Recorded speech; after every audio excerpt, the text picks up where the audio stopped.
space like this and a place where we can serve our community. I'd like to ask for those to speak tonight, give them words, and Lord, to be those that are truthful and full of wisdom. And Lord, help, thank you for each person here tonight, and God bless our country. We know that we need leadership that has strong faith in you and receives their guidance from you. And so, Lord, all good things will come from life, because all good things in life come from you. In Christ's name we pray. Amen. Amen. Amen. Brother man shot a rooster, killed a hen died, rooster died, brother man. Pledge of Allegiance. Everybody stand please, and I'll if you have a hat. I pledge allegiance to the flag of the United States of America and to the republic for which it stands, one nation, under God, indivisible, with liberty and justice for all. So good evening, everybody. Thanks for coming. It's so great that everybody is here. This is our first meeting in our new place. I hope you like it. Obviously, this is a cluster a little bit because we don't know what we're doing yet. It's our first one. So we'll try to figure it out. Next time I'll make sure that the air is on so that it doesn't get hot. But February will be here. March will be at the Expo Center where we were. March is our convention. We'll talk about that later. But I just wanted to say thank you all so much for coming, and we're really excited about this space. I think it really makes a statement in the community, and I'm proud of it, and I'm grateful to all of you, because without you, we wouldn't be able to do any of this stuff. So thank you. I appreciate it. Thank you very much. Our structure is going to be a little bit different than what you might be used to. We're going to concentrate in the beginning of the meeting on our local people, and we're going to do our business real quick, and then we're going to concentrate on our congressional people later. Usually we do it just the opposite way, but we're going to do the locals first. Out of that, everybody's request. So, without further ado, Brad, if you have anything, anything you want to add, anything. You are. I don't think, a lot of the things are going to be covered later. One of the things you all might notice is we have half of our signs up out front. The weather's kind of prohibited in getting the rest of them up, but the other big window, we'll have another big round Rambo County sign. We're going to have a sign above the door, and then on the brick wall outside facing Hillsborough Road.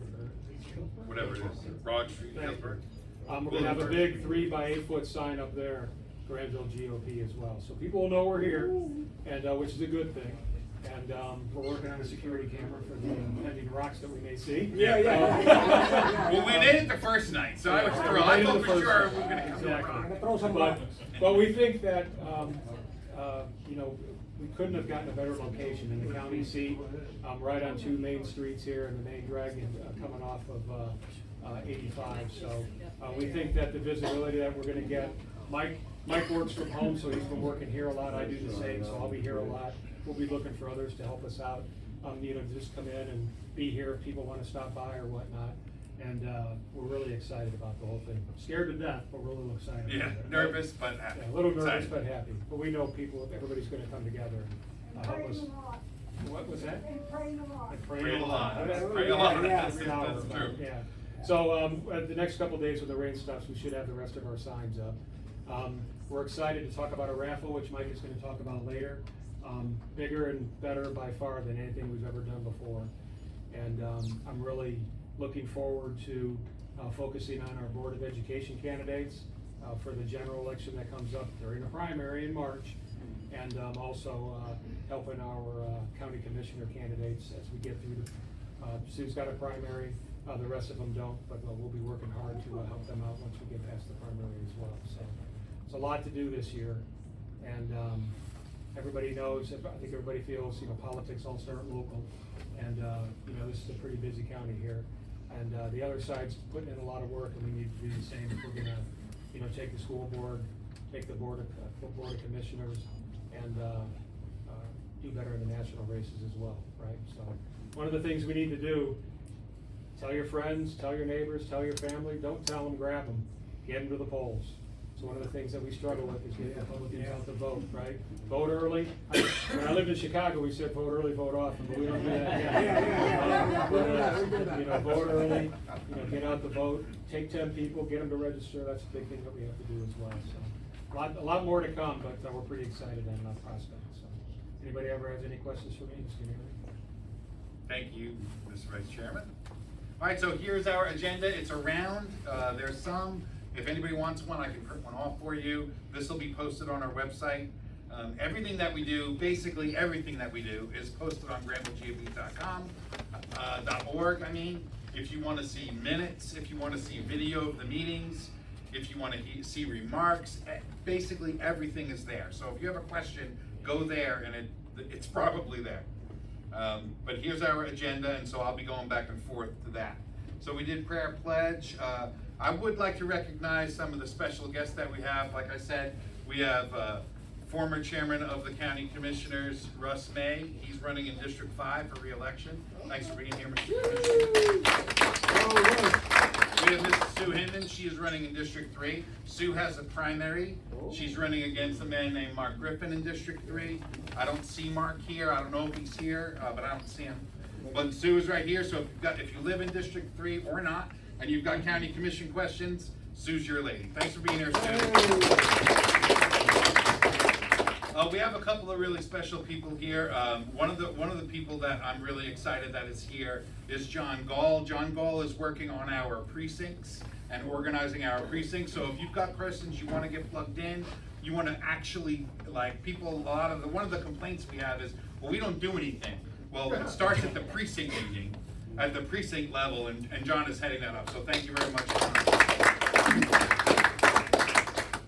And I also wanted to recognize Darrell Bridgewater. Darrell Bridgewater is our chief judge down at the South Branch Library. He's been doing it for 65, 70 years. It feels like it. Right? He's been doing it a long time. So Darrell's been there a long time. He's there at early voting, super helpful, especially for me, because on all that early voting, the first day, there's always complaints.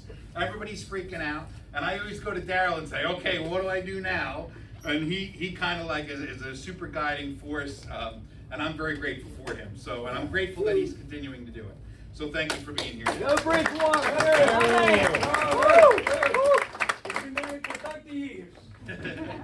So my report is this. So basically what we have been doing is we've just been hanging out. No, we've been doing a lot, obviously, as you can see. If anybody wants something to drink, there is a kitchen right in there. Inside the refrigerator, there's water, there's some Cokes, there's a ginger ale, there's coffee that's brewed. I hope it's good. I haven't tasted it yet, but I intend to. Reviews are good. Yeah, good. So I want to thank Jackie and LaRue Allshafer for providing us with a new 30-cup urn, which looks awesome, and this is its maiden voyage. So thank you very much, Jackie and LaRue. So our raffle, we're looking for raffle sellers, all right? And the selling is incentivized. We need about 10 people that will sell raffle tickets. I'm looking at Therese and Paul right now because they have a golden opportunity to sell a bunch of tickets. So I'm hopeful that we can get 10 people to sell. And now, so the good thing about the sellers, the selling is incentivized. The top seller gets a $600. up to $600 for a firearm, and it goes down from there. But there's different prizes for, I think it's the first 5. So I mean, that's pretty cool. I think, you know, Brad and I worked kind of hard on it to make sure that it was good, and within our budget. We had set a budget for the incentives, and so I'm very excited. If anybody's interested in selling, like I said, we're looking for 10 sellers, and potentially you could win a gun just for selling. The raffle it's modeled on Lee County's raffle. It is a 30 guns in 30 days. The way that it works is we're going to sell between now and the month of June, and during the month of June, every day we're going to raffle off a gun. And the way that we do it is the early daytime pick 3 number. That's the number that gets drawn, and if you've got that ticket, then you won a gun. Simple. And the way that you would get your prize is you contact Brad. Brad's a FFL, and so he would be able to, he's gonna probably, I think we're gonna do gun orders like once a week or something. Yeah. And so that week's winners, he'll order them, and that's how that'll go. So yes. Is the ticket, winning ticket, that gonna be put back in? No. You get to, so if, let's say you have number 524, if 524 wins and you win a gun, if 2 weeks later 524 comes back up again, you win again? Correct. So we sell 1,000 tickets, right? That's all we sell. 000 to 999, because that's how the numbers. That's all we sell. And if you, like Brad said, you could theoretically win every day. If the same number was drawn every day, you could win every day. So it's $30 a ticket. It's 4 for 100. So you get a break if you buy 4. And like I said, you can win. Once you get them, those are your numbers for the month. You get a physical ticket this time. Yeah, you get an actual ticket. It's not like our other ones where it was an entry. This is, you get an actual ticket. And so it's not like a tumbler. You just know from the pick 3. So you will have a physical ticket in your hand. There's a couple people that have already purchased them that actually have their tickets. So we are really excited about this. This should be very good for us, and I think it's a great raffle. Our other ones were great too, but it was just the one, and then we did the one that was 3, which was cool. But I think this one's going to be really good. I'm excited because I want to sell all the tickets so that I win the gun. But that's how it is. So we are also. I am. Early voting starts February 15th, which is literally weeks away. What? It's 3 weeks away. It's 3 weeks away. So I implore all of you, not that Sue's race is not important, it's vitally important. So in Granville County, we've never had a majority on the school board or on the county commission, okay? But here's a couple of other nevers, okay? We've never had Republican representation for the entire county at the North Carolina House of Representatives. We've never had Republican representation in the North Carolina Senate. We've never had Republican representation in the House of Representatives. Now this year, we have the opportunity and the likelihood that we will win the majority on the school board, and probably if we band together and we help our school board candidates, we can have a 6-to-1 majority. So we can go from never being in the majority to 6-to-1. We will likely win a majority for the first time ever on the county commission. And while they don't set tax policy, and while they're not, it's not federal, one of the reasons why that is so important is as COVID surges, and as the Biden administration, if you're paying any attention at all, you're starting to hear squeaks that they're gonna come back and do mask mandates, and they're gonna come back and do vaccine mandates again, okay? And the fact of the matter is that if we have the people that are currently there, we will have mask mandates in this county, we will have vaccine mandates in this county. It will happen. The only way it doesn't happen is if we elect our people, because they have all pledged to give up their children if they vote for vaccine mandates and mask mandates. So it is just absolutely vital. I encourage you to talk to our school board candidates. I encourage you to donate directly to our school board candidates. Any donations that you do to us is either going to go to our building fund, and right this minute, it's going to our school board candidates. Our school board has gotten national attention. They can tell you that they what are you shaking your head no for? Because it has gotten national attention. It has. Oh, I know. Right? I'm just saying it's sad. Yeah, and the reason why it has is because as Granville County goes, it's like a bellwether for the state. Because of the way that our registration is, it's similar to the state. So the Republicans are last, and the Democrats are first, and the unaffiliateds are in the middle. The unaffiliateds are the fastest growing segment, and so that's the reason why everybody's taking notice to our county. The other reason why is because we are outperforming, the Republican Party is outperforming in Granville County. So we won 13 of 15 races in 2022, and we are poised to do this. Now, one of the reasons why we know we're poised to win in the school board is because Leonard Peace, who's in School District 4, he's been there for 33 years, and he's not running again. And people say, well, Leonard's retired, he's ready to retire, and he's not running. Let me tell you, the reason why Leonard's not running is because he's gonna lose, and he knows it. And that's why he's not running. And Glenda Williams, the lady in District 3, who stayed there even though she was not elected. The reason why she's not running again is because she knows she's gonna lose. And so this is just the reality of the situation. And without getting support to our school board candidates, you know, we are in desperate need of conservative leadership on our school board. So I implore you, especially for our school board candidates, donate, knock doors, talk to them. We have great candidates that I'm super proud of. I know that Danielle usually would at this point say something, but Danielle, it's her son's senior night, so she's there with her son. So there, I've said that. And the county commission, we have the opportunity to win there. Perry Enlow is running in District 1. He's running against Lotus J, another longtime county commissioner. Perry's a young man. Roger knows him. He cut hair with Spooky. He's a good dude. And yeah, good man. Small business owner. Small business owner. He's the guy, I don't know if you were at our fundraiser, he did the auction. He stood up and did the auction. Hey, blah, blah, blah, blah. It was incredible. So Perry's a good dude, and then we've got the county commissioner primary in District 3. We got Russ's race in District 5, and Russ does not have an opponent, whether it be for Republicans or Democrats. The reason why that is because Rush does a good job for all of his constituents, regardless of their party affiliation, and there's absolutely no way in God's green earth that they would be able to beat him. There's just no way. So they didn't try, which is smart politically. There's no sense in wasting money, and Russ is going to win. So I'm proud of that.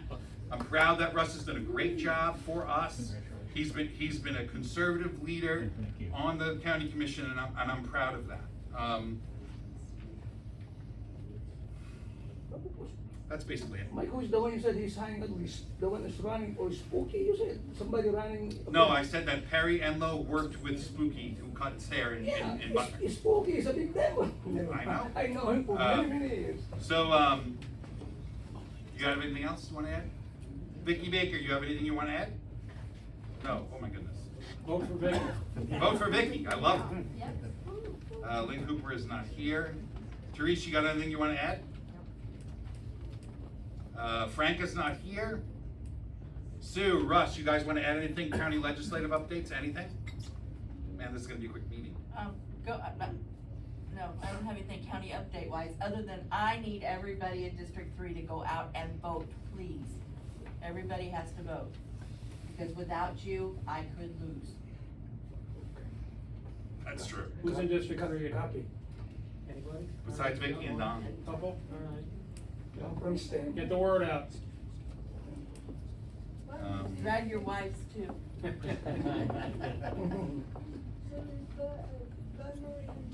Stan. I'm part of, I've got a little bit of Butner, yes. But it's mainly here down to Stem and over toward Butner. I mean, they really, this last time they redrew the lines. I stole some of Russ's, district because of that, when they redrew the lines, so. But, has anybody got any questions for me? I mean, I'll be glad to answer anything. So you and Mark were the one who. Mark Griffin is Yeah. the other one running. Yeah, I don't know where, Mark was invited, I don't know where he is. Mark Griffin is the other Democrat running against me. The other Republican. Running. Yeah. Well, he's a Democrat as far as I'm Yeah, concerned. boom, But anyway, boom, but he is stating that he is the only Republican running in District 3. So, See, I was curious, when I was still with Representative Tossman, I know that ETJ vote was coming up. I'd just like to hear about your thoughts on that. my thoughts on the ETJ, It already happened. Well, I know it did. It happened, and we listened to everybody and totally all the way, and I made the motion to say no, because with the ETJ, there was no representation. You couldn't vote for mayor, you couldn't vote for the city commissioners, in that area. So that was the only reason I voted no. I think they're gonna be very sorry they did not go with the ETJ, but that's what they wanted, and that's what I voted for. So, and I quite frankly thought Mark would step down at that point, and he did not. So, but yeah, the ETJ it's gone. But they're building 500 houses in Butner now, right there into STEM. So So they kinda lost it already. Well, that 800 homes is coming is within Butner's ETJ. Right, Yeah. And so county commissioners do not have a role in that at all. right, right. So that falls under the zoning of Butner, and Butner, their town council is making decisions on those. Those are not county commissioner decisions in that regard. Okay. So, you know, our main decision, that we make as county commissioners is the budget. Is mainly the budget, how we're gonna spend the tax money that we have coming in. There are other things such as, you know, we're trying to get in, the, internet into everybody. Broadband. Broadband, and it's hard because we can't do it ourselves as a county. We have to work with grants and work with the different companies. And so we're kind of strapped as to who will do what and where. And, you know, if you're a company and you're not gonna make any money putting broadband in, it's hard to convince them to do it. So, but we've worked very hard, we've gotten several grants already to do it, to work on some of the ones that are, and unfortunately, it's the people that have no broadband that are getting the first response. So it's not us that have slow broadband, it's the ones that get no broadband, and that was part of the grant. Casey and the rest, Pablo's and all these, new elected in STEM, they push this ETJ and they're all Republican, of course. Why did you not, why the county did not go with the ETJ? I mean, The only reason we did not go with the ETJ was because you could not vote for, if you were in the ETJ, you Yeah. could not vote for the mayor, you could not vote for the commissioners that were being elected. That's why you voted. That's why I voted no. There are did two Casey Dober knows STEM? There's two prevailing issues there. One was whether or not you, representation, could you actually vote, for who's representing you, if you entered into the ETJ? And two is that, you wanted to make sure that you were not, your property rights, individual property rights. So some commissioners made that decision. There's actually a lengthy statement you can find in minutes in that regards. And so, some commissioners made it for voting, some made it for both, property rights and for voting. And it was there's only one dissenting vote. And so that's why that was done. As to broadband, the county is prohibited, it's illegal It's illegal. for us to engage with a telecommunications company for broadband. The state legislature controls that, and the process are controlled through the state. So if, let's just say we had all this money out here from the county to put into that, we could not do that. We could not go out and contact the service providers and have that done. That is against the law to do that. And the legislature is the ones that made that decision. So we have put $1 million toward one grant, and then there was $10,000 we put to another, and it's gonna add up to 3,500 homes in which, throughout the county, in which then you can have a bleeder effect to other homes. And I will say this, that, the maps that I saw a few months back came up short. I live out by the airport on Huntsboro Road, came up short. Well, just this last month, guess what? Spectrum came through and they installed fiber all the way up the road to Vance So- County. So you to can your point- expect more than what Yep. was initially allocated, and the initial $1 million for that came from ARPA funding, American Rescue Plan. So to date, the tax dollars out for that is $10,000. Right. But to Sue and Russ's point, it's really up to the carriers, right? Right. And Spectrum made a business decision, I'm sure, and they're like looking down the road past me, and you know, we got a lot of houses that are just an acre or two apart, so they can. Well, but put a in lot of those houses, some of them were without internet or broadband. Absolutely. Yeah. And because they had to go past your house to get there, then they're gonna I don't have include- broadband either, Well, so- they're gonna include, you know, they're gonna include you as they go, so. Even if you have broadband, but its service is really, really slow, Lightspeed. they can't upgrade Not it, naming names. until they get to all the, non-served, locations, so. And on the budget, she told me, I think it's really important, cause I get questions sometimes on this, and I'll carry it. The sheriff's department budget, the sheriff is given a budget, Right. okay? From that budget, the sheriff's department, because he is, other than the governor, the most powerful person around, they have the ability to move their line item budget without our approval. Right. Yeah. So when I get these things, I approve this, I approve that. No, I approved a budget as it was designed to meet the needs of the sheriff's department. How the sheriff moves that money, I have no control over. No commissioner has control over. And that's something that needs to be clear. Because you get the comments, you get the ragging, but know your facts. And the facts are is that the sheriff, who was elected by the citizens of this county, Not all of us. okay?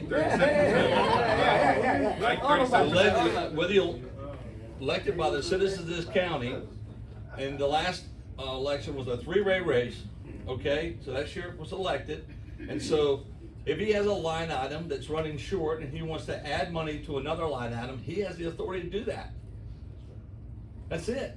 So when if the county, you hear something proving that, we're simply approving the fact that we're acknowledging that he's moving that from one item to the other, and it's purely a benign approval of something that's just identifying that they're moving one place to the other. So looking very closely when you come to the meetings, those discussions, there have been a number of discussions that have been very, very clear about whether we agreed with what the sheriff may be doing or not agreed with what they were doing. Another thing, when we talk about the sheriff's cars, sheriff buys his cars off of state contracts. Those state contracts are nowhere near the cost that you're paying for your new car off the car lot. And by the way, that is, again, a requirement that we must follow, that you just can't you can occasionally use funding to buy something off a car lot, but you're gonna have to go through a lot of hoops to be able to do that.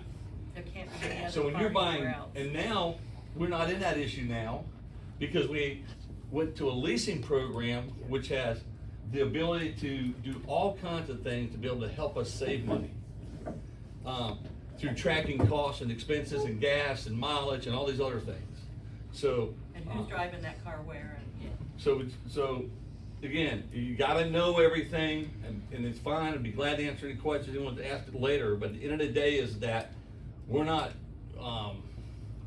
someone walks up and says, I'll give you an example, bought all the new, platforms, SIG platforms for his rifles. And we already had AR platforms, they weren't, they weren't a brand name, but they were actually quality weapons. Sheriff used what's called asset forfeiture money, which is money that they got from seizing drugs, narcotics, illegal activities that's run by the Justice Department, Treasury Department, and they split the cost, and they split what comes back, additional funds come back to the county. That's the Sheriff's Department funding to spend. And so again, when you elect, whoever you elect, but particularly when you elect a sheriff, you're electing someone who can promote their agenda, how they see promoting their agenda, with very few limitations. And so, just understand that when you start balking at your county commissioners for things that we have limited. I get calls all the time from people, Oxford has done da-da-da-da-da. I'm sorry, I'm Granville County, I'm not Oxford, and I can't tell them what to do. The school board has done da-da-da-da-da-da. The only thing I can do is make a decision as to how much money we give the school board, and then once we give it to the school board, we can't even tell them how to use it. It's their money. We don't manage it's not our, we're strictly, we have to follow the guidelines that are provided for us by the state legislature in regards to what county commissioners can manage and what they can approve and can't approve. Thank you so much. Mr. Baker, you had something for me? I think Russ May summed it up, and I really appreciate that, sir. Wonderful commissioner, and he did reiterate that the ETJ was not approved because it did not have enough support also, and it wasn't just because, how was it Sue phrased it? You couldn't vote. You couldn't vote. Right. There was not enough support. The people that were out, that were in the ETJ Didn't out, want it. Yeah, they did didn't not want it. want it, and we voiced our opinion, and I thank you, Russ, Yeah, and I thank the I rest of think I them. had 2 people come to me and say, I want it, but the rest of them said, no, we don't want it. And so there again, I listen to. So your commissioners are responsive to you, and Right. that's And so positive. we really appreciate Yeah. the ones that voted against it, and it was because we voiced our opinion, Yeah. and we will fight it again. I don't think you'll have to. And we will Well, fight it as long as again. I'm county commissioner, I'm voting the same way, so. And I really encourage Thank you, everybody, ma'am. if you Thank don't you. know the dates, go to Granville County, go to the Board of Commissioners, page, and they have the dates of the meetings out there. Go to the meetings. Yeah. I go to, I think I've made every one but except maybe one. But, go to them, you learn a lot, you see what's going on. Some of them are long, some are a little shorter, but, you'll learn a heck of a lot by going. Well, to and these like meetings. Russ says, we can't tell the sheriff what to do, but he does have to come to us. Yep. And believe me, I question him, all the time. Why do you need that? You've got, he wanted an incinerator, and I'm like, when we built it, we bought one for you. He didn't even Well, I know don't he know had where one. it is. Of course, because he wasn't a law But enforcement officer. well, he wanted a bigger, badder one, and so, but there again. So I will say, so, cause it's very important to me that when we say things, we get it right. And whether I always agree or don't agree with the sheriff, it's important that when we represent something, in my view, that we say it was true. There was an incinerator. It was a very small portable incinerator that could not really burn large quantity of narcotics. And so, what they wanted, and the sheriff department has that. And so, it could have been better, they could have done a better job on how they went about articulating it to our board. But when it was all said and done with, the money utilized came from the Justice Department asset forfeiture, not county taxpayer. And they purchased a heavy-duty incinerator that can be used so that we don't have to trot this stuff around to other jurisdictions and worry about it not getting disposed of on site right there and be done with. And so there's a lot of there's a benefit to that. It's under camera, it's being observed, and it's taken care of. So. May not agree with everything the sheriff does, but at the end of the day is that we have to remember what our role is. And we are not the sheriff's department, we're not the sheriff's office. Or the school board, or the city board. One last thing, he changed all the paint in the in the sheriff car. So I think every sheriff will change the paint every time they all the sheriff car they change. to blue. Decals. Decals, you're Yeah, right. they're decals, but there again, that's his money I that we know, that's budgeted him his for, fault. and he can do that. I mean, it's changing the Well, let's just uniforms. say he put $5,000 in his budget to do that. And it didn't meet his need. He can go over to another fund and move it and say, I'm gonna add that funding. So remember, I'm Thank sorry. you so much. That was great, and we've got some more time. I just want I to know, keep we it can moving. talk all night. See me after the meeting. All right. So, I just want to let everybody know that our county commissioner candidates, we have, like I said, in District 1, Perry Enlow. In District 3, we have Mark Griffin and Sue Hinman. They have a primary. That's coming up here, on March 5th. We have Russ in District 5. He does not have a primary. For school board in District 2, who we will hear from Jackie Olshafer. We'll hear from our school board candidates, Jackie Olshafer, Vicky Baker, and April Schaefer in just a minute. Vicky is in District 3. April Schaefer is in District 4. We have Dr. Taylor Frederick in District 7. He is an incumbent school board member running for election for the remainder of the term. David Richardson had passed away, and he's running for the remainder of that term. In March, this coming March, the date for our March convention is Thursday, March 28th. It's the fourth Thursday of the month, and that's going to be at the Expo Center. Our next month's meeting will be here again. For our convention chair, we're gonna have AJ Dowd. He's the same guy that did our convention last year. AJ's also running for state treasurer, and in all likelihood, will be our next state treasurer. The credentials chairwoman for our county and for our county convention is Jackie Olshafer. Thankfully, she's done it at least one other time. I think maybe, has it been 2 years or just last year? Jackie did a great job. A lot of the people complimented us on not only how well she did it, but just what a great job that our county did submitting our stuff. We submitted it on time, it was all correct. And that's, believe me, that is a huge feat. And so I'm very grateful that Jackie has decided to do it again, but she will need some help. She'll need at least 2 people. So if you're willing to help Jackie with credentialing, please mention that to her. We also have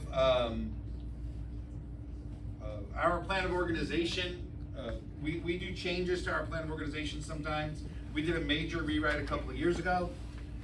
This year, we probably don't have a huge thing, unless it comes from the precincts, unless you want major changes to the plan of organization. But we don't really have, the leadership doesn't really have very major changes. There's a couple of administrative ones, just to like, there's some, it gets a little wordy in spots where it doesn't have to, but it's gonna say the same thing, just with less words. So that will be presented to you at your precinct meetings and at the county convention, then we'll be able to vote on that.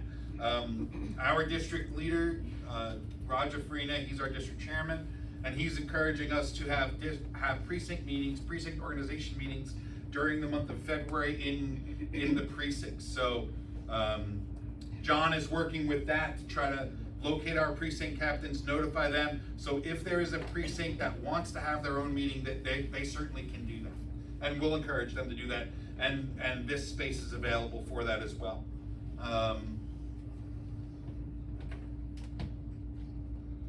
We're having an open house fundraiser here at this location on Saturday, February 3rd. It's a pop-in from 2 to 5. We'll have some hors d'oeuvres.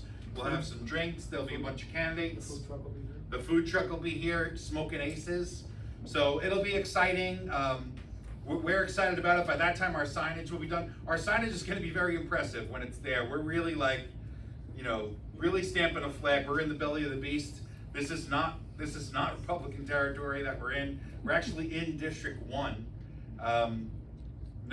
District 2 County Commission and School Board, and we are in District 1 for Congressional District 1 physically. So there's about 4 voting precincts that are in District 1 in Granville County, and the rest are in District 13. That's why we have many of our District 13 congressional candidates here. And I thought we were going to have one of our District 1. You know Sandy Smith. You've seen her a bunch of times. She's running in District 1 against Lori Buckout, who has been here a couple times also. I imagine they will both be here for our open house or next month. But you understand why they wouldn't come. There's 17 Republicans in their districts. You know what I mean? So it's just a very small. I think it's 1,100 Republicans in Granville County that fall in District 1, and there's I think it's 19 counties that they cover from here to the coast. So they just have to budget their time, and that's they love us, but they just can't. Like I said, now for the 3rd time for precinct organization, the person that's heading that up is John Gall. And so if you have any questions about precinct organization or want to get involved, he's the guy to speak with at that level. Precincts, what do precincts do? So precincts actually talk to your neighbors. Precincts knock on doors. Precincts are the one that say, hey, I went to the Republican Party meeting and met April Schaefer. She's running in our district. She's going to be the great school board candidate. We need her. So that's a real grassroots type spot, and so we encourage people to get involved in that. And they get out the vote. Yeah, they get out the vote. Encourage people to get out and vote. We talked about our 30-day gun raffle. That's in, like I said, the drawing is in June, and we need 10 people to sell. So if you are willing to sell tickets, you get 50 at a time, and there's different incentives, and I probably should go over the incentives, don't you think? I probably should. The incentives are in here. If you're interested in selling, it's in the packet, and we can talk about that. So now I would like to get to our speakers. Wow, this is actually kind of economical. Jackie, you're up. So Jackie Olshafer, she is our school board candidate in District 2. This is super exciting for us. We're gonna take her school. Sure. Well, it's wonderful to see everybody here, and it's nice to have a full house. I'm Jackie Olshafer, and I'm running And when I'm out knocking on doors, people ask me, well, what made you decide to do that? Well, I've been going to school board meetings for about a year and a half, and I think I've maybe missed one. And I was shocked after having been in the teaching game for a while myself, but have been retired for quite a while, at their test scores. It really threw me. It actually brought tears to my eyes, to be honest. And when I saw that almost 50% of kids in the elementary, because I was an elementary teacher, so of course that interested me first. When I saw that almost 50% of the kids were not scoring at grade level, I was in shock, really. I just couldn't believe it.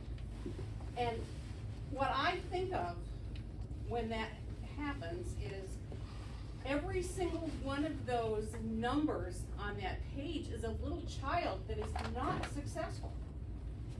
And it really made me want to try and find a better way. And I've lived in lots of different places. My husband's retired military, I was in the military.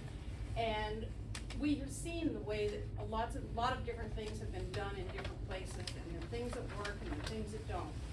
And so I would like to bring a little bit of a fresh face and fresh idea to the school board as it currently is, and see if we can't do something about this really crisis problem that we're having right now. So thank you very much. Oh, question, yes? What do you think are the specific causes, and do you have any ideas about how to fix them? Well, that's one of the things is I think they're using computers way too much. I don't think they're using good materials. I would like to see more books in kids' hands. I would like to see manipulatives being used in math. I mean, that is the basis of a basic education, is kids being able to have that hands-on opportunity. Lack of parenting too. Well, we can get to that. But you know, that, and it is a cause. And that was the other thing, I have my cards out there. I want to sit down and I want to make a stronger community with our schools. I don't think, there was a day when schools were the center of the community.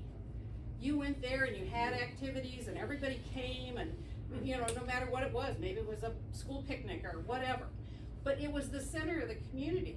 And right now, I think because of the way education has gone, parents turn their kids over to the school system and think it's their responsibility. Now, when I was teaching, I told my parents when they came in for parent-teacher conferences, I said, it's my job to impart the information. It's your job to make sure that they learn it. And I was very successful. And I'm hoping that I can bring some of that knowledge and background to the school. Thank you so much, Shelly.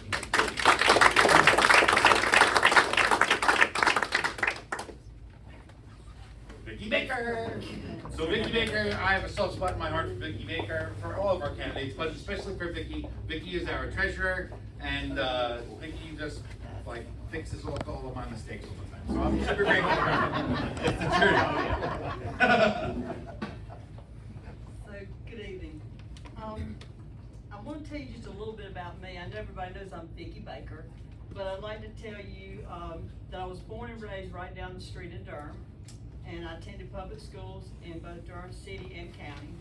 I went on to attend Atlantic Christian College, which is now known as Barton in Wilson, and I majored in business and criminal justice. I worked 22 years at Nortel and then continued my work at Duke University, where I currently am working.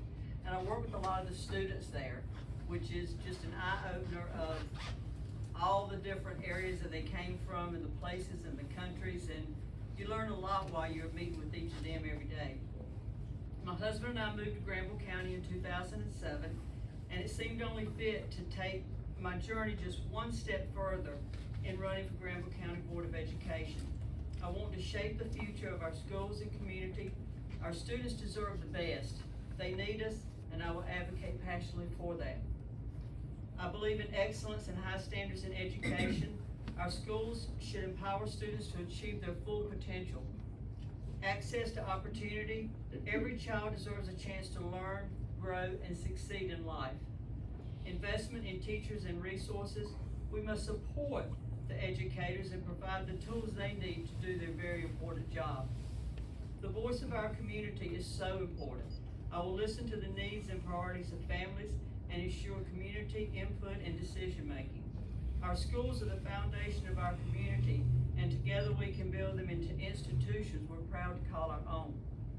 So with your vote for school board in District 3, I commit to champion our students, our teachers, and our families, strengthening our school through collaboration and responsible policy making, secure a future where opportunity and excellence are available to all students, not just some, but all. Our children's future starts with the leaders we elect today. I believe in the promise and potential of public education, and I ask for your vote so we can work together to achieve a brighter future for our schools, our students, and our community. So just remember, Vicki B in District 3.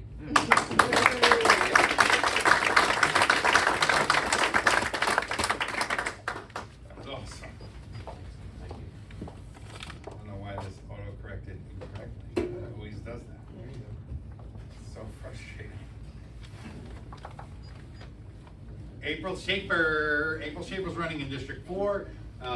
So if you're in District 4 County Commission, you're also in District 4 for school board.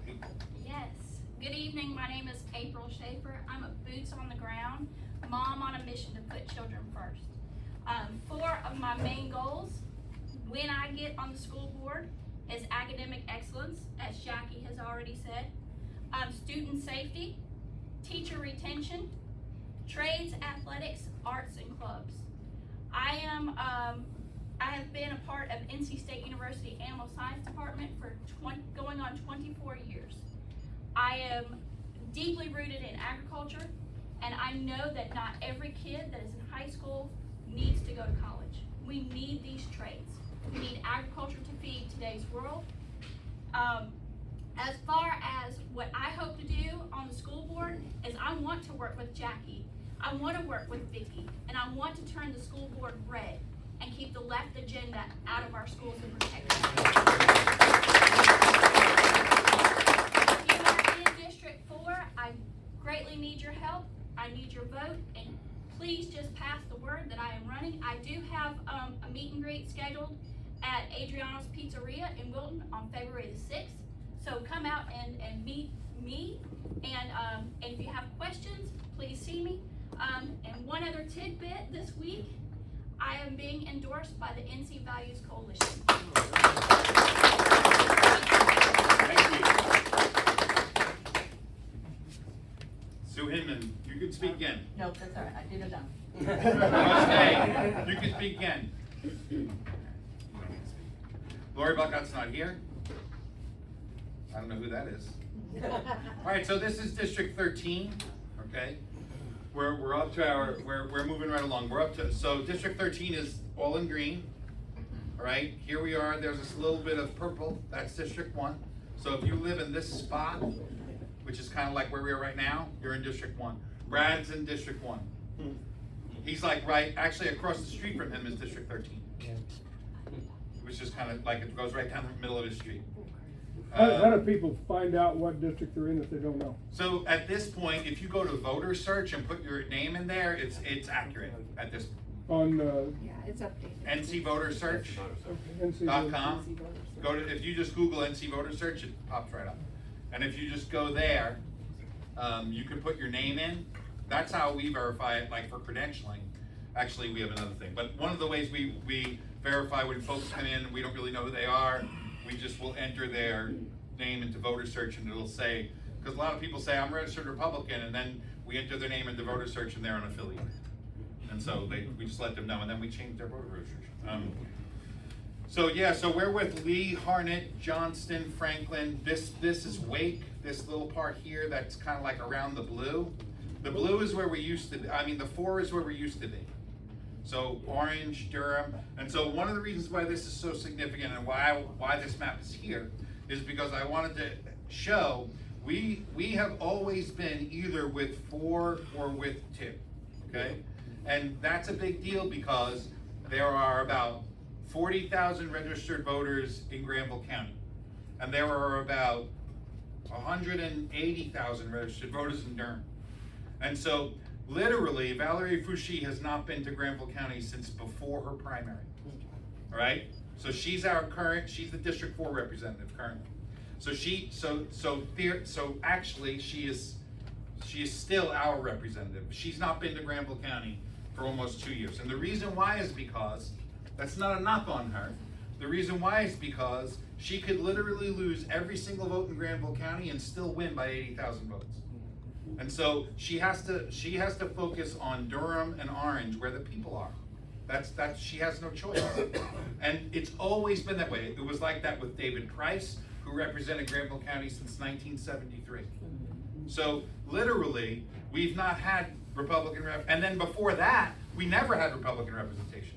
So we have literally never had, and that means that Granville County has been essentially an afterthought at the federal level. And so now, for the first time, we are gonna have conservative Republican representation, because we've got 14 great candidates, so no matter who it is that wins, we're gonna have conservative Republican representation. We are also going to have access to those people. So when the county commissioners need help at the federal level, they will have access to that person. Because right now, if I call Valerie Fouché I know this is gonna shock you, but she doesn't take my calls. No. And she doesn't answer and doesn't get back to me at all. And so the fact of the matter is that if one of our candidates wins and I call them, they are absolutely gonna take my call. Partly because I was also elected the first vice chair for the district, but also because they have no choice. I mean, just look at it. They have to. And so we're super excited about that for Granville County. So we're talking about having Granville County having majority Republican representation from the school board all the way through our congressional representation. Yeah. The purple in Granville County, does that reach Oxford city limits? Yeah, it's the majority of the voting precincts in Oxford. So Frank is outside of Oxford? He said the purple section. Yeah, the purple section. Is not the majority of Granville County. It's the majority of the city of Oxford. It's not the purple is the majority in the city of Oxford. But it's only like 4 voting districts. And Frank Sossaman lives in the purple section. He's in District 1. That's a state thing. He's our state representative. So he's still our representative at the state level. But his house is in District 1. Anyway, so I would like to invite one of our candidates, Steve Von Lohr, to come on up and give us a couple of remarks if Steve is here. Here he is. We're going to do about 2 minutes, okay, for each candidate. Good evening. Thank you, brother. Thank you so much. If you could stand by the podium so that the camera will get you. So it's a pleasure to be in Granville back. Maybe you knew me before I ran against David Price. I was the first Hispanic American running against an elite Democrat. I was the first Hispanic who called him out for supporting DACA and supporting illegals. So when I was the first ones to stand up against David Price and I called him out, I told him to his face why he was supporting people who didn't elect him. And his response was, because they are dreamers. I said, wait a minute, dreamers? My kids are dreamers. And every single American child is a dreamer. Why are you doing this? This was at the town hall in Chapel Hill. And like you saw, I was in the back. Nobody knows who I am. When I said that to David Price, everyone in the room turned around and said, "Sir, you're a racist." I said, "Excuse me, you cannot call me racist." I was born here. I had the privilege to call North Carolina my home since 1998. So you cannot call me racist. My mother did the legal way. We never lived off the government. Amen. Good job. So if my mother, a single mother, can do that, anyone can do it, because that's the promise of America, right? Amen. Exactly? Do you agree with me? Yeah, absolutely. Right.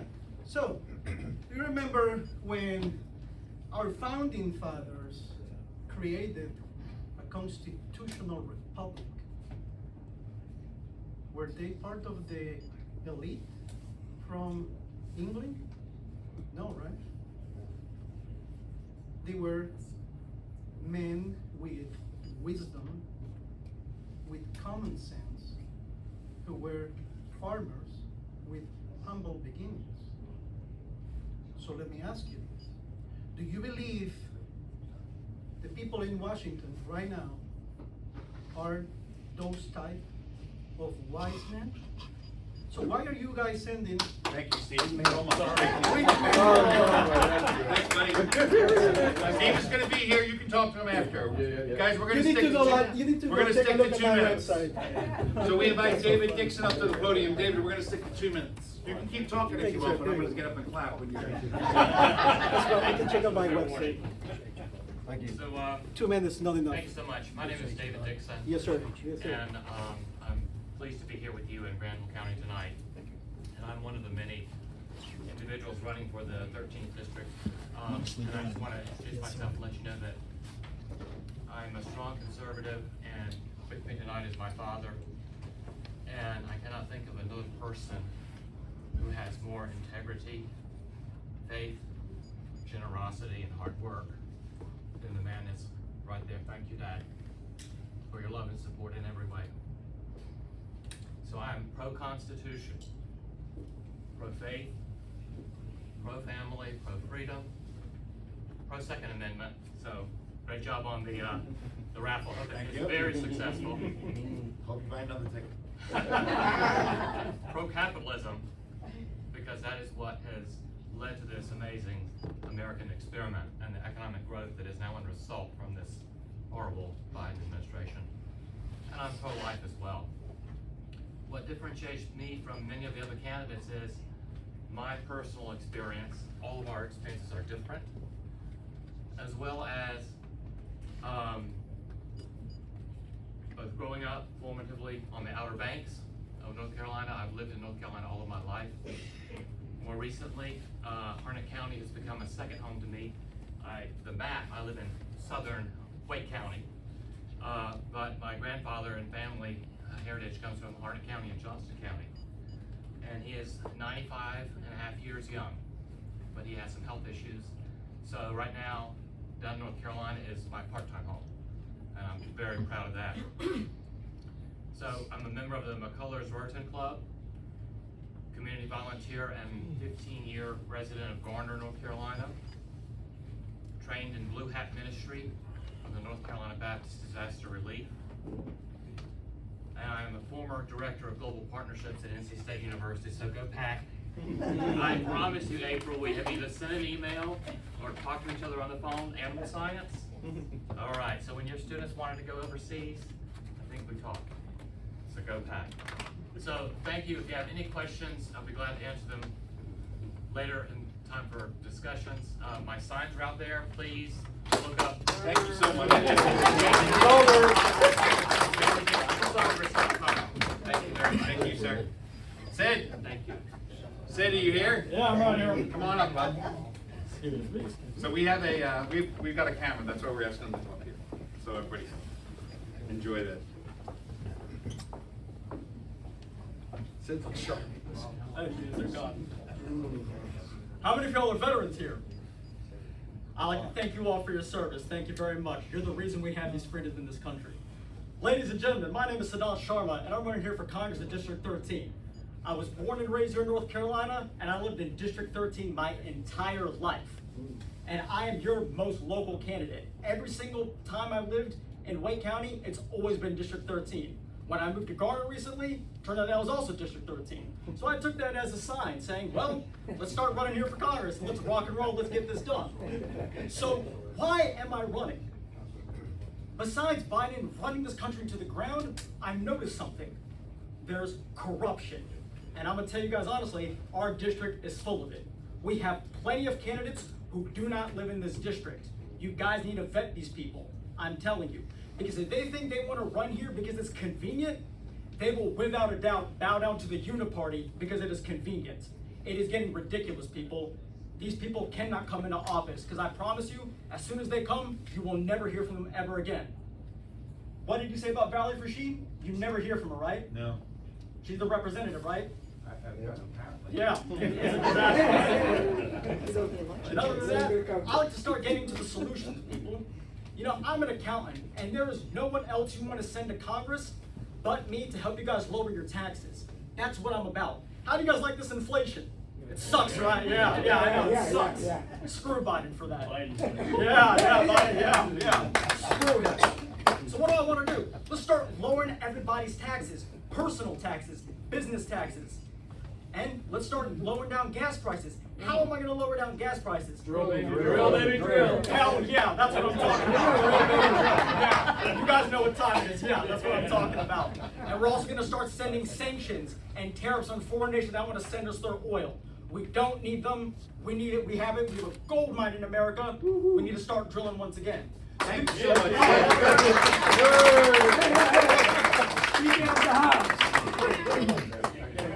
Kenny Jew is not here. Is Kenny here? Matt Shoemaker.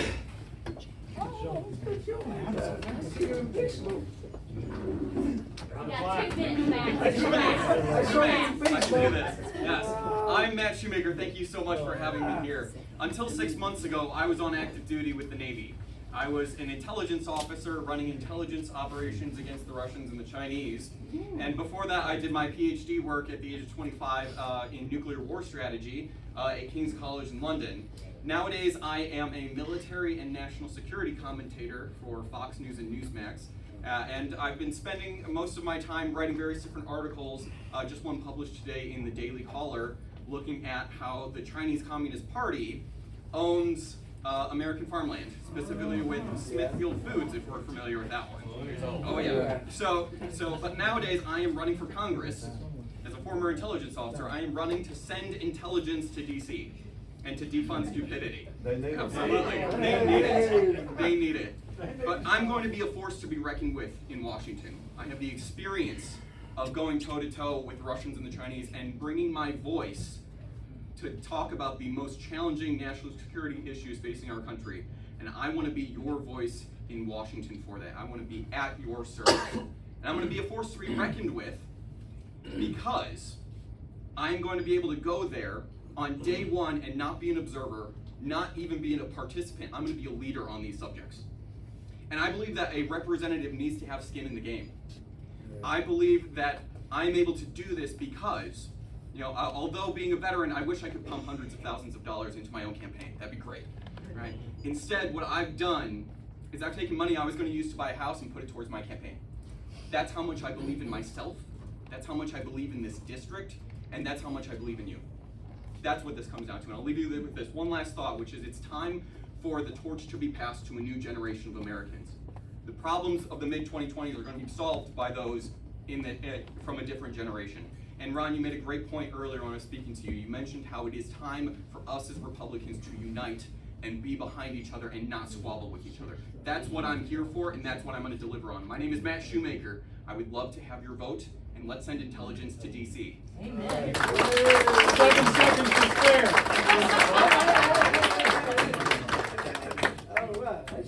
Brad Knott. I'm in TV. I saw you in Facebook. He can hit a mark. He can hit his mark. I see him in Facebook every day. Well, good evening, everybody. Y'all have a wonderful facility. Mike, thanks for hosting. Show us so we can get you on the camera. Oh, sorry. Where do you want me to go? Behind the podium.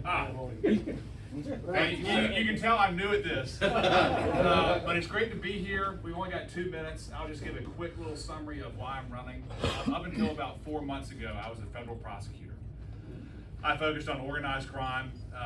It all touched North Carolina, but it doesn't stay in North Carolina. It touched the entire country. And from that vantage point, I got to see at a front row level how Joe Biden is abrogating his number one responsibility, which is what? What is the number one responsibility of the federal government? Protect the American citizens. You know, it's one of those questions, it's either disqualifying negligence or it's disqualifying intentionality. And I don't know which one it is, but there was a sea change starting in January of 2021 when policies were put in place to disregard the law, to disregard the policies that had been effective under Donald Trump. And to say that there was a wave that was overwhelming would be an understatement. The overdose deaths, the violent crime, the number of indictments that we had to push, and this is the saddest part about it, it didn't feel like it made a difference. It was overwhelming, overnight. When Donald Trump was in the White House, I saw firsthand how I would go to a jail to debrief somebody. They would walk someone out with chains on them, handcuffs, on a van, airport, deported. That stopped when Joe Biden became president.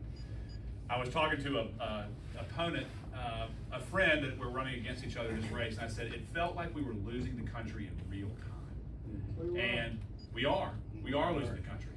And if we cannot get that one issue square, protecting the American citizen, then we are all going to suffer.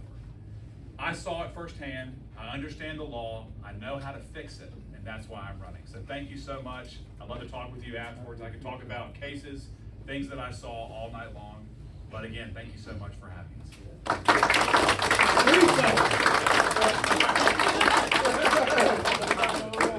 All right, good. Thank you. Fred Von Cannon. Thank you. Come on, Fred.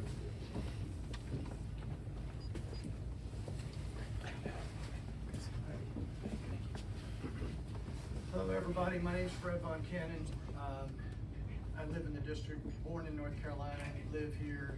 My family came here in the 1750s, so we're kind of native to North Carolina. I'm a dad of 5, grandfather of 8, 9th on the way, so maybe 9, let's say. And so the situation that we're in is real personal to me. I'm a veteran. I've served this country. I'm a businessman. I have 100 employees. I know what it's like to run a business and be the last person paid. We're in serious trouble in our country, and serious times call for serious leaders. And so I think you need to be looking in your representative for someone that is not just going to understand what the problem is, but qualified to address it. Experience shows that they can, and a willingness and a spine to stand up to what's coming. When you think about that, think about, you guys know Riley Gaines. You guys know, let's see, Tommy Tuberville stood up in the Senate against the Defense Department doing abortions. NC Values, Tammy Fitzgerald standing up here in North Carolina against in support of the marriage bill and in opposition to all the trans stuff happening. Back to Blue standing up against BLM. So I'm giving you, and Human Coalition against abortion. I'm giving you some examples, and the Freedom Caucus, who daily stands up in Congress to these type of people. Everybody I just said is endorsing our campaign because they see in me what I see in them, which is the ability to stand up and stand firm for what's important. So, my name is Fred Von Cannon. FredVonCannon.com is the website. I'd love your support. We've got a country to save.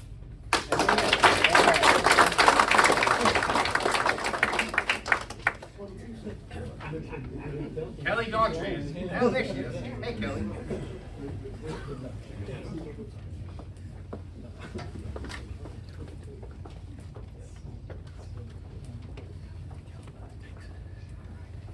So I'm Kelly Daughtry, and I'm glad to be here today. As crazy as the district where that seat is, Granville County is a fun county for me. It reminds me a lot of Johnston County. I'm from Johnston County, and it reminds me a lot of Johnston County before we got Wake County sort of seeping in on us. So I feel good here. I'm from Johnston County. I was born in Smithfield, North Carolina. I've lived in North Carolina all my life. I practiced law in Smithfield with my dad, Leo Daughtry, live in Clayton. So I practice law. I do a lot of family law. So I've seen the impact of the Biden administration, the Obama administration. I've seen the radical left and how it's impacting our families. And it got to the point where it's time in my life that I'm ready, I have the time, I have the ability to stand up. We all, every one of these candidates here, know we need to fix the border, we need to fix the economy, we need to fix our foreign policy. That's a given, right? Every one of us in this room knows that. What I can tell you about me is that I believe I can make a difference. I'm a fighter, I'm a workhorse, and I can believe I can do it. One of the things also is, I think we need to fix the country, absolutely. That is the most important thing. But also as a representative, we are local, right? We are not senators. This district matters. This state matters. That's what I'm going to run for. I'm not running for anything else, right? Like I'm an outsider and I'm gonna stay an outsider. I'm not trying to be a career politician. When I go up there, I'm leaving my horses and my dogs at home. So you know I'm gonna be coming back. I've signed a pledge not for term limits. I really think I can make a difference. And you know, politicians are all a little arrogant, right? But I think I can make a difference. I think it's time to go up and see if we can't get some sanity back in DC. I hope you will, I would ask for your vote. I hope you will cast your vote for me on March 5th. I'm Kelly Daughtry. I'm happy to answer any questions.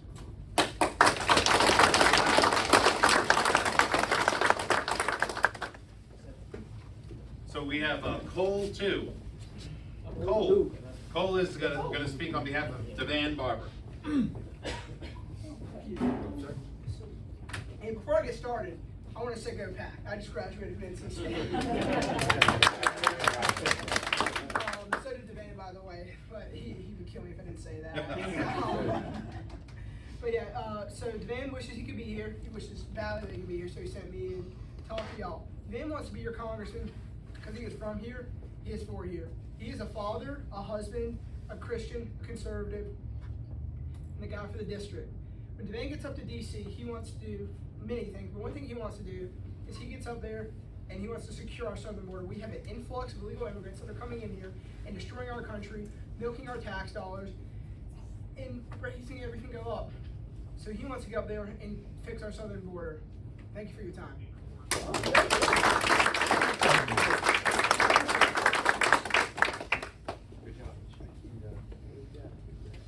Man, that was quick. Yeah. So 2 minutes. I've been accused of getting a little bit wordy and going long on meetings. That is not the case tonight. We tried to be economical. One of the reasons is because this is our first one here. We didn't know, if it was going to be uncomfortable, how many people were going to be here. So we wanted to just try to like get through. Again, I just want to mention our raffle. We encourage everybody to participate in the raffle. All of the money that we raise, really at this point right now, our focus on raising money is specifically for our school board candidates because it is coming up and it's just a huge impact on our county. That's really going to set the tone for November. I can't stress enough that we need to win those school board races right this minute. That's where we're at. And if we do that, that really sets the tone for the rest. The Congress people, I wish them all the best of luck. I don't have a favorite. They're all great. I'm just really excited about our opportunities in the school board.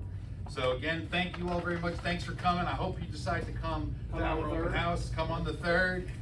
That's going to be pretty cool. It's going to be fun. Like I said, the barbecue guys coming, Smoking Aces. And so I just also wanted to see, I think I saw Sosa come. Oh, there he is. Yeah. So Ed Sosa is our Republican representative on the Butner Town Council. So Ed, thanks for being here. So thanks for coming. If anybody's got questions, the candidates will be here. Thank you so much.